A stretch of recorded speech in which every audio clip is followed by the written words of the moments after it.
जानानै आं बुंनो थांगासिनो दं। दा जोंहा सिंख्लांगुरियाव गामिया गासै जोंना 26टा। बे 26टानि गेजेराव जोंहा न'खरबायाल' जाहैबाय जोंनि बिपिएफ पार्टिनि मानसि। बे मानसिनि बेलायाव थारमाने रनजित गिजियाबो गोदो बिपिएफनिमोन, बिथाङा सारेन्डार जाहैबाय। जाहैनानै जोंखौ खावलायदों। खावलायनाया सोरजों? बै गावसिनि पार्टिखौ जोंखौ न'आव लेंहैदों। नाथाय बे लेंहैनायाव जों फैया। जों मानो फैनो? जोंहा बिपिएफनि मानसिखा। जों फैया होननानै गोदोबो जों जा एसे अनसुंथाइ जों बेखौ मोनखायाखै। बिथाङा बे बुंनो थाङोबा अनेक खोथा दङ, जों बेखौ बुंला। बेखिनियाव जोङो 3 मानसि दङ, 7 जोंना बिपिएफनि मानसिया सिंख्लांगुरियाव, माखासेया इउपिपिएलआव दंखायो। दा बिथांमोनहा जेरै आं रबिराम बसुमतारी, कमले बसुमतारी, मियाराम बसुमतारी, दुर्गा बसुमतारी दं। बिथांमोनखौ लिंहैया फैसा जों कमले मिया आंखौ सारेन्डार जानो बेयो न'आव फैबा लिंहैबाय थायो।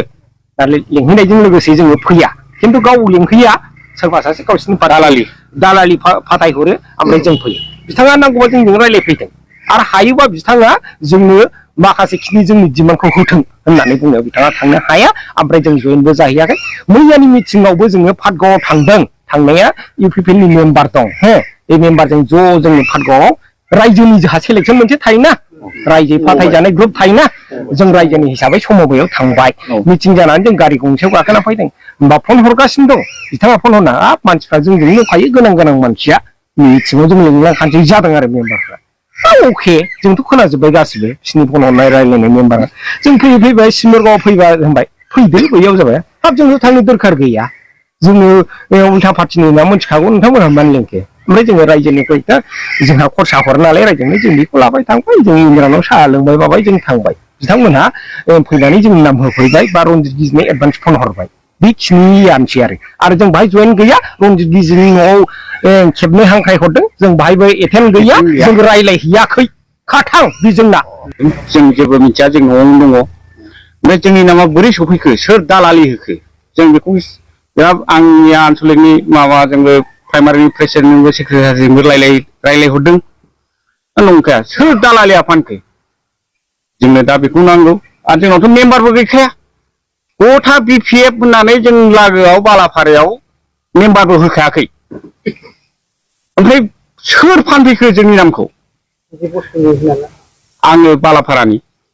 जोङो बे गुमैखौ जों गोदोनो सार होनना मानिखायोमोन, रनजित बसुमतारीखौ। दा बे फानखो ना सोर मेम्बार फानखो जों जेबो मिथिया। ओमफ्राय नै जोंजों फैफाजोबनाय दङ। जों खुनु इउपिपिएल पार्टियावबो गैया, आरो बे पार्टिखौनो आं सैखाथारा, आरो खुनु गैया। सोर नाम होफैया बे मानसिखौ नांगौ आंनो। खाथां आंना बे जयनिंनि सोमोन्दै आंनावबो थाङाखै, आंजोंबो रायलायाखै, फनबो जेबो सोमोन्दो गैया।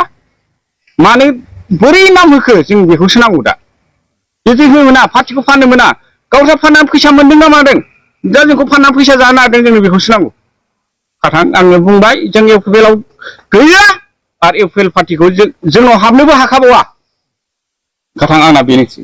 दा मैया सिंगरगाव इउपिपिएल दोलो मिटिं जादों, बेवहाय जोंनि नामखौ रोखा दिखोना होदों। गावस्रा सारेन्डार जादों, जोंखौ सारेन्डार जादों होननानै बुंदों। खिन्थु जों बेवहाय खुनु दिन फैयाखै, जों आगान होफैयाखै। सोर होदों बे मानसिनि मुङा जोंनो नांगौ आरो। ओमफ्राय जोंनि बालाफारानिफ्राय आं दा एक्स गावबुराखा, आं बेहाय फैयाखैबो, जों खोनासंनो मोनाखै। जोंनि न'आवबो सोर लिंहैनो हाया, जोंनि न'आव हाबनोबो हाखाया। जोङो बिपिएफखौ जों गारा, जोंहा बिपिएफ दोलोआ जोंनाव फैफिननांगौ। जोङो इउपिपिएल दोलोआव जों थाङा, मालाबाबो जों थाङा होननानै जोङो डाइरेक्ट गसंनानै बुंनो हायो। आरो जोंनि गामिया रावबो थाङाखै, सासे सानै थांदों, बेफोरखौ जों नांजाया। जोंना गासिबो फेमिलि सुद्धा जोंनाव बिपिएफ दोलोआव दंजोबो। जों बिपिएफ दोलोखौ जों जेरैबाबो बोखांफिनगोन। आं दा एसेखौ बुंजोबनो हाया, आं खोनादों आंनि नामखौल'।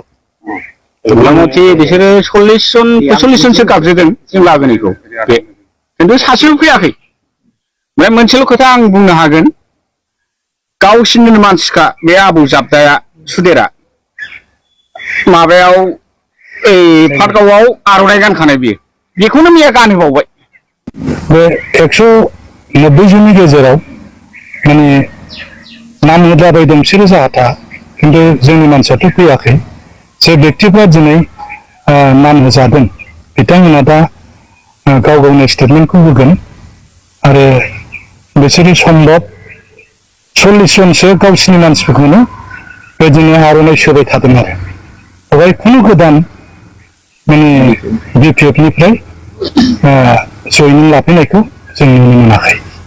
दा मैया जेनाखि इउपिपिएल दोलोनिफ्राय जे सिम्बोरगाव बाजाराव मोनसे जयनिं प्रग्राम जानानै थांबाय। दा बे प्रग्रामाव सिम्बोरगाव आरो जायनारि प्राइमारि मोननैनि जे इउथ BPF नि माखासे वार्कार साधारन वार्कार बिथांमोनहा बिसोरो इउपिपिएल दोलोआव सामिल जाहैदों। दा बेवहाय बेजों लोगोसे बिसोरो माखासे फेमिलि गावसिनि फेमिलिनि हाउसवाइफफोरखौ लाफानानै बिसोरो मैया जयनिं हाबाफारि लादों। आरो बेजों लोगोसे बिसोरो गोबांथार BPF दोलोखौ मोजां मोनग्रा रायजो राजा साधारन व्यक्तिफोरनि नामखौ होनानै बिसोरो दिनै BPF दोलोखौ माने मुं सुदों। दा जोङो जायनारि आरो सिम्बोरगाव BPF दोलोनि वार्कार जानानै जों बेखौनो बिखौ दिखा होदों। मानो होनबा सिम्बोरगाव आरो जायनारि प्राइमारि मोननैयाव जोङो 90% जोंहा BPF दोलोआ वार्कार दङ। दिनैसिम जोङो बिसोरो जेरोखम बायदि खोथाफोरखौ मैया फोसावदों BPF दोलोआ सिम्बोरगाव आरो जायनारियाव माने जिर' जानो थांगासिनो दङ। आरो फैगौ 2025 जेनाखि बिसायख'थि बेवहाय माने इउपिपिएल दोलोआ पावाराव फैगोन होननानै बिसोर बुंथिदों।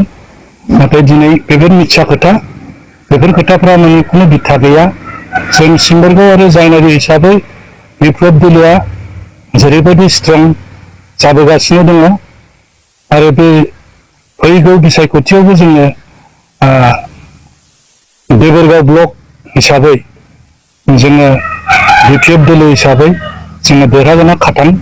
दा बेवहाय जोंहा खुनु गोनो गोथो जानांगौनि खोथा गैया। दिनै बिसोरो साधारन रायजो राजाफोरनि गोसोखौ कनफिउसन खालामनो थाखाय बे मैयानि प्रग्रामखौ लानानै बिसोरो जे गोबांथार आननोन मानसिफोरनि नाम होनानै बिथांमोनहा दिनै मुं सुदों।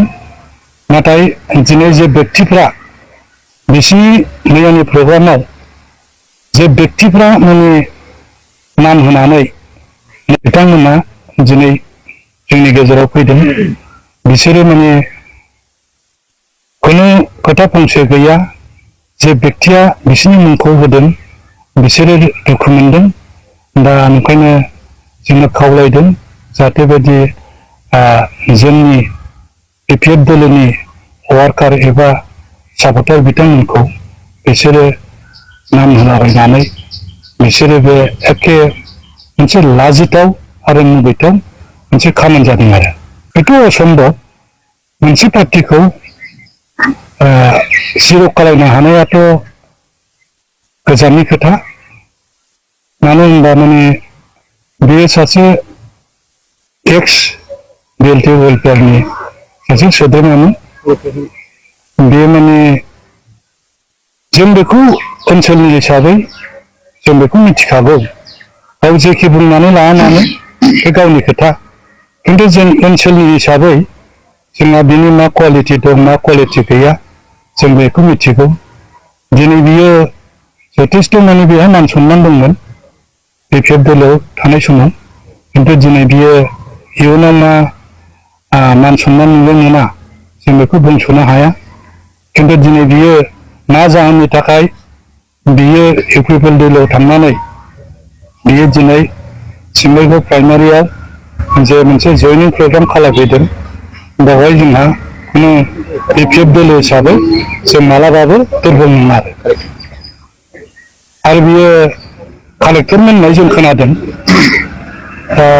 बियो कालेक्टर जानाय समाव बियो गोबांथार बेबायदिनो इयुथ केम्पफोरखौ मेनटेन खालामनांगौनि दायथ'आ बिनियाव दंमोन। नाथाय बेवहाय थाखा फैसानि केलेंकारियाव माबानानै बियो एक्सपेल खालायजादों। आरो गावबो मैया बुंनानै लादों बे एक्सपेल खालायजानायनिफ्रायनो बे दुखु मोननानै इउपिपिएलआव थांदों होननानै बुंदों।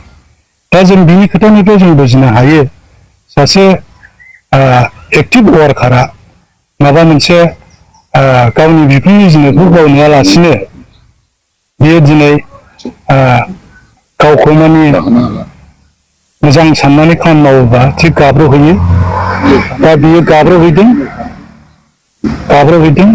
आरो खोनानायाव माथो बेबायदिनो सेकेन्ड मेरिजबो लाबावदों होननानै जों खोनादों जों मेगनजों नुवाखै दा गिबियावथ' गिबि गामियावनो थायो जोङो माने फिसा फिसौ दङ बिहामजोबो मोनबाय समबो फिसौबो मोनबाय होनदां दा खिन्थु दा सेकेन्ड मेरिज लानानै बियो अबाव थायो जों मिथिया दा बेफोर खोथायाथ' एखे लाजिथाव मानो होनबा माने जोंनि मानसियाबो दङ दाहायनो सोर बावहाय जयनिं जाफैदों जोंनि मानसियाबो बेखौ मेगनजों नुदों दा बावहाय बिसोरो टटेल 190 जन बिसोरो लिस्टआव होदों बे 190 जननि गेजेराव माने नाम होद्लाबायदों बिसोरो जाहाथा खिन्थु जोंनि मानसियाथ' फैयाखै जे बेक्तिफ्रा दिनै नाम होजादों बिथांमोना दा गाव गावनि स्टेटमेन्टखौ होगोन आरो